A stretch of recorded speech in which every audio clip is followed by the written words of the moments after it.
What's up, guys? Paulie Malignaggi for Paulie TV. We got the weigh-in done for Jake Paul and Chavez Jr.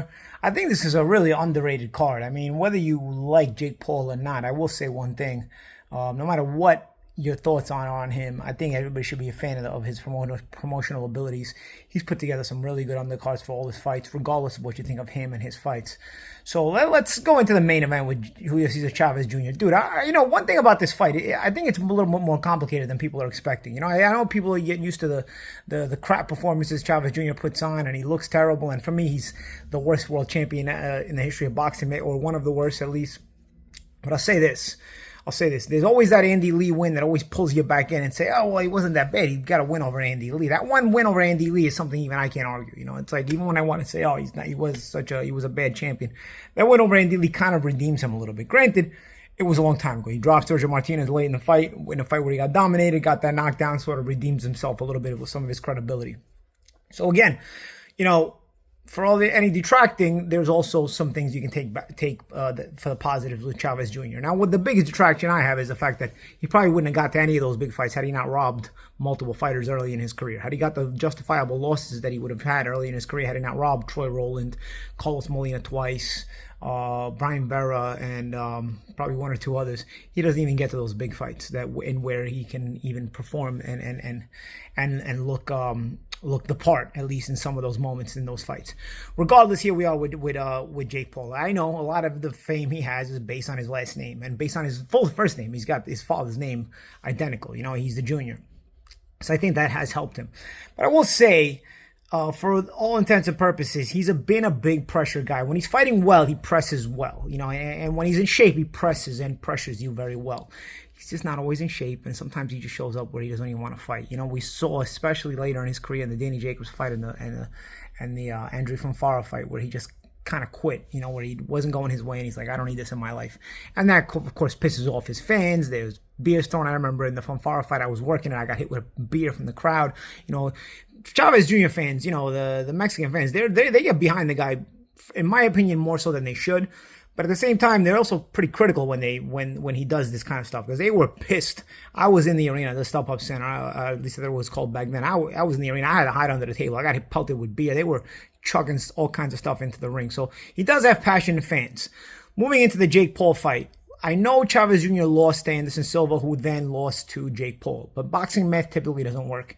Anderson he's one of those guys who knows how to be crafty, he knows how to use his athleticism for his own benefit, and sometimes can offset some of the pressure of a one-dimensional pressure guy like a Chavez Jr.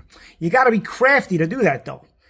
Chavez Jr. is pretty one-dimensional in his pressure, but you got to be crafty, and I'm not sure Jake has that craftiness to offset the pressure of Chavez Jr. What do I mean by craftiness in this case? What I mean is you have to be able to deal with the pressure of a guy who's coming at you pretty one-dimensionally without having to feel like you got to fight him off every time. You got to figure out, you know, key ways to know how to waste time, like holding, changing looks, feinting, stepping around to the side and popping with little pot shots so that he slows down just enough for you to control the tempo. Crafty stuff to where you can offset his pressure while still winning rounds and not burning so much energy. For me, Jake has improved a little bit through the years. But in the last couple of fights, I feel like he's regressed a little bit. I'm not sure if he's got too much going on in his life and he hasn't been able to dedicate himself as fully. But for me, he's one of these guys that he doesn't really have the craftiness to offset that kind of one-dimensional pressure. Even if it is one-dimensional pressure, it's a lot of pressure when Chavez Jr. is in shape. Which, judging by the weigh-in, he looks pretty much in shape. He looks like in better shape than he has been in the past. Now, granted, between now and the weigh-in, you know, he could put on 20, 30 pounds and look like a fat slob in the ring. We've seen that happen too. But what he looked like at the weigh-in, I thought he looked very good at the weigh-in, you know? And from what we heard from his father, I don't know if his father will put his own reputation on the line like this, but he said his son's been taking camp very, very seriously. We'll see once they step in the ring. But why am I making these points? Because if Chavez Jr.'s pressure starts to bother Jake doesn't have that craftiness. He feels like he's got to fight you off or he doesn't get a break. That's the only way he knows how to stop you from pressing him. You got to fight you off. And even when he fights you off, he loads up big shots and his balance is off so that he can't put together more than 1 or 2 shots at a time. Maybe 3, but there's daylight in between those punches. So they may not even count as a combination. Loads up a lot, but Chavez Jr. can, catch those shots on the gloves. He's typically had a pretty good chin. And if he keeps walking forward at Jake in a 10-rounder, where Jake's only fought 1 10-rounder, and that was against Nate Diaz, who wasn't pressing him the way you would expect Chavez Jr. to press him. I think this fight could be complicated. Granted, you can get the Chavez Jr. where Jake cracks him with a big shot because Jake is bigger. I tell people all the time, Jake's not fixing the fights. He kind of stacks the deck and stacks it in his favor. But as he raises his level of opposition, even here, even a faded Chavez Jr., even a Chavez Jr. who wasn't really that impressive even in his prime, and he's faded now, it's still a step up compared to what Jake has fought. Jake had no amateur experience, and so he's stepping up little by little.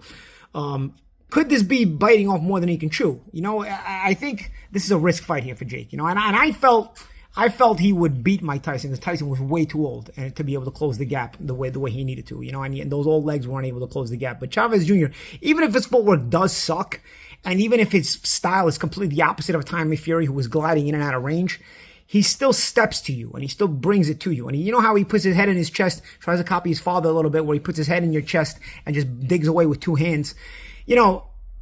Jake can't have just that I'm gonna fight him off me mentality, because he's gonna wear out.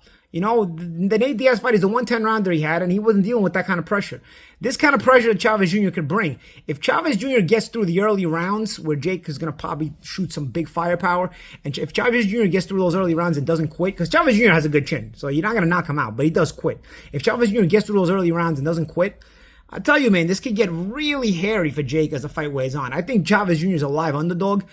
I can't go quite as far as say I'm going to pick him, because you'd have to be a psychiatrist and you'd have to really know what's in Chavez's head. I think physically he's capable of the win, but I don't know if mentally he's capable of the win. And that's sort of what Jake's team is banking on. I think it's enough of a curiosity to make this fight interesting. It's not obviously a barn burner kind of fight, one of those world-class fighter versus world-class fighter kind of fight that you look for, but it is interesting in the matchup. Obviously Jake's a big name, Chavez Jr. is a big name, so you match 2 big names together, they gain some curiosity. It gets the crossover fans who probably don't even watch boxing, but they're Jake fans. You get the Chavez Jr. fans who also are a lot of casuals who they just love Chavez Jr. because he's got the name.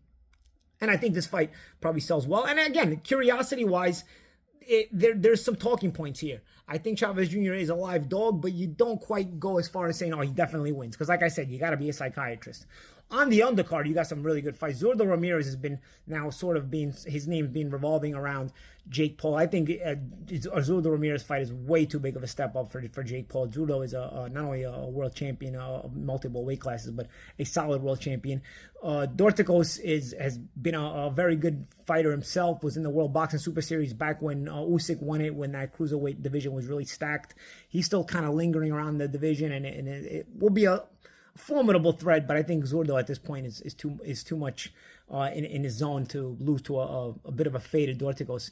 I do think though Schofield and Farmer is a really tricky fight as well.